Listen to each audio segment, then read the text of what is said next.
উপকূলীয় ১২ জেলা এখনো বিদ্যুৎ বিচ্ছিন্ন। এছাড়া মোবাইল সেবা ব্যাহত হচ্ছে ৩২ জেলায়। মোবাইল অপারেটর গ্রামীণফোন জানিয়েছে ৩২ জেলার ৭,১৬৭টি টাওয়ারের সেবা বিঘ্ন ঘটছে।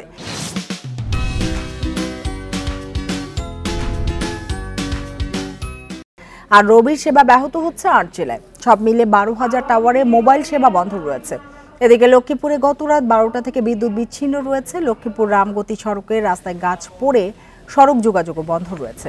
সাতক্ষীরা গতকাল দুপুর থেকে নেই বিদ্যুৎ, ইন্টারনেট সেবাও ব্যাহত হচ্ছে। সাতক্ষীরা মুন্সিগঞ্জ সড়কে যান চলাচল বন্ধ রয়েছে। বাগেরহাটে প্রায় ৫ লাখ গ্রাহক বিদ্যুৎ বিচ্ছিন্ন। এছাড়া পটুয়াখালী, পিরোজপুর, ঝালকাঠি, ভোলা, বরিশাল, শরীয়তপুর, মাদারীপুরের বিভিন্ন এলাকা বিদ্যুৎহীন রয়েছে।